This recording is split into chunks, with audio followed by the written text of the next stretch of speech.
Assalamualaikum warahmatullahi wabarakatuh. Perkenalkan, nama saya Selvia Reca Zulianti, NPM 1811080432 dari kelas 6B jurusan Bimbingan Konseling Pendidikan Islam. Baiklah, di sini saya akan memaparkan materi saya dalam mata kuliah Psikologi Tasawuf yang berjudul Hati sebagai Pusat Spiritual. Hati sebagai pusat spiritual yang dimaksud di sini adalah hakikat spiritual batiniah, bukan hati dalam arti fisik. Hati adalah sumber cahaya batiniah, inspirasi, kreativitas, dan belas kasih. Seorang sufi sejati, hatinya hidup, terjaga. Hati memiliki mata yang digunakan untuk menikmati pandangan alam gaib, telinga untuk mendengarkan perkataan penghuni alam gaib dan firman Tuhan, hidung untuk mencium pewangian yang gaib, dan mulut untuk merasakan cinta, manisnya keimanan, serta harumnya pengetahuan spiritual. Macam-macam lapisan hati. Yang pertama, lapisan hati dalam sistem lataif psikologi tasawuf, dada atau sanubari dapat juga dikatakan hati terluar, karena terletak di antara qalb dan diri rendah atau hawa nafsu yang membentuk garis pembatas antara nafsu dan hati. Yang kedua, lapisan hati dalam sistem lataif psikologi tasawuf dalam istilah Arab disebut qalb dari akar kata yang berarti memutar atau mengganti. Jadi, pada dasarnya hati merupakan titik tengah antara realita jiwa yang bersih dan karakter naf yang kotor. Maka, jika hati mampu melepaskan selubung naf yang melekat padanya.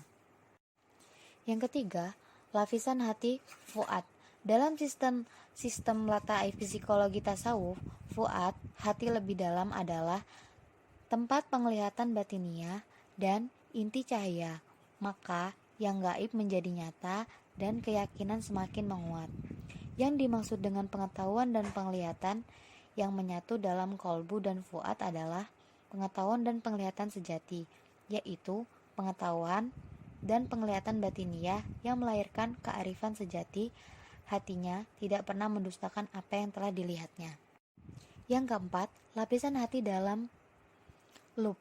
Lub dalam pengertian pemahaman batiniah berbeda dengan pemahaman yang ditimbulkan oleh kecerdasan akal. Kecerdasan batiniah laksana sinar matahari, melampaui kecerdasan akal yang hanya sebatas cahaya lampu. Cahaya dari lub bersifat konstan dan datang langsung dari Allah.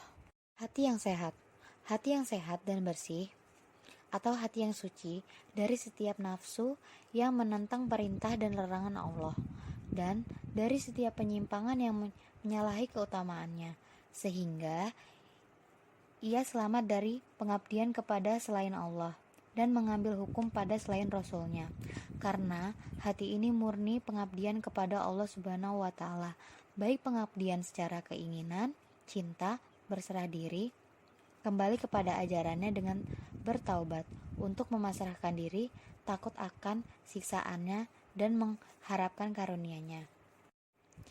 Hati yang mati yang tidak ada kehidupannya. Ia tidak mengenal Tuhannya, tidak menyembahnya sesuai dengan perintah yang dicintai dan diridhoinya. Ia bahkan selalu menuruti keinginan nafsu dan kelezatan dirinya. Meskipun dengan begitu, ia akan dimurkai dan dibenci Allah. Ia tidak mempedulikan semuanya, asalkan mendapat bagian dan keinginannya. Tuhan rela atau murka. Hati yang sakit sebenarnya memiliki kehidupan, tetapi di dalamnya tersimpan benih-benih penyakit. Kadang ia berpenyakit dan kadang pula hidup secara normal. Bergantung ketahanan hatinya, ia memiliki dua materi yang saling tarik-menarik.